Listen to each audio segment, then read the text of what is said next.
भाग 4. अफझल खान व प्रतापगड युद्धाचा शेवटचा टप्पा. युद्धानंतरच्या रणनीती व स्वराज्याचा विस्तार. प्रतापगड विजयानंतर शिवाजी महाराजांनी लगेच स्वराज्याचा विस्तार आणि मजबूती करण्याचे काम सुरू केले. शिवाजी महाराजांच्या दृष्टीने हा विजय केवळ सैनिकी नव्हते, तर राजकीय, सामाजिक आणि प्रशासनिक धोरणांचा पाया होते. किल्ल्यांचे व्यवस्थापन.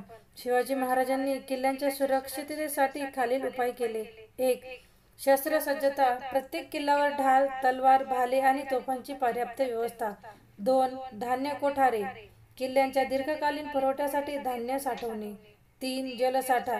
पाण्याची टाकी तयार करणे जेणेकरून शत्रूंच्या आक्रमणाच्या वेळी पुरवठा थांबणार नाही. 4. सैनिकांचे प्रशिक्षण. मावळ्यांना तलवारबाजी, घोडेस्वारी, गुप्त हालचाली आणि रणनीतीचे प्रशिक्षण देणे. लोकसन्मान व प्रशासन. शिवाजी महाराजांनी ठरवले की स्वराज्य फक्त युद्धावर आधारित नाही, तर लोकांसाठी न्यायाधीश आणि संरक्षक असावे. कर योग्य प्रमाणात घेतला जाईल, प्रजेला सुरक्षितता मिळेल, सैनिक प्रजेवर अन्याय करणार नाहीत.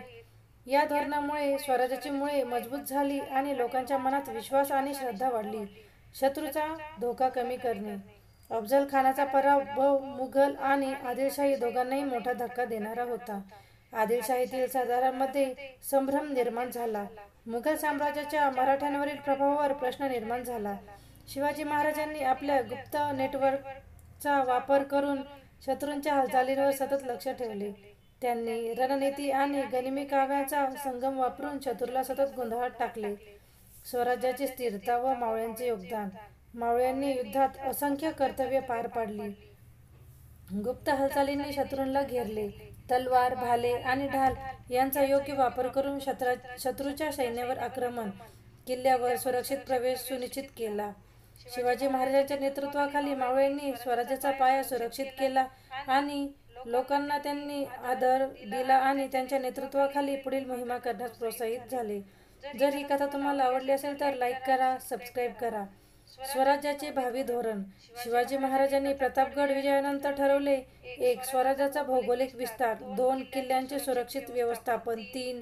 शत्रूंच्या हालचालींचे सतत निरीक्षण. 4. मावळ्यांचे प्रशिक्षण आणि अनुशासन राखणे.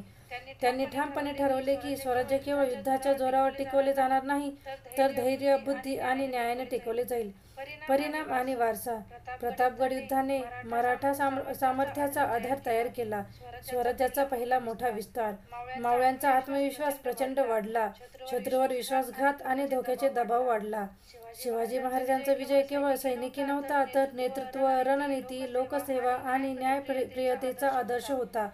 हा विजय पुढील पन्हाळगड, रायगड आणि अनेक मोहिमांसाठी पायाभूत ठरला. लोकांमध्ये शिवाजी महाराजांविषयी श्रद्धा वाढली. त्यांचे शौर्य, बुद्धी आणि धैर्य पुढील पिढ्यांसाठी प्रेरणा ठरले. भाग 4. निष्कर्ष. अफझल खान व प्रतापगड युद्ध हे मराठा इतिहासातील निर्णायक टप्पा होते.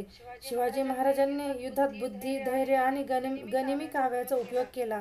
मावळ्यांचा आत्मविश्वास वाढवला, स्वराज्याचा पाया सुरक्षित केला, शत्रूंचा प्रभाव कमी केला. हा विजय स्वराज्य स्थापनेसाठी महत्त्वाचा टप्पा ठरला आणि मराठा सामर्थ्याची झलक संपूर्ण हिंदुस्थानात दिसू लागली. पुढील भाग 5. मुघलांशी संघर्ष व रायगड अभिषेक बघू.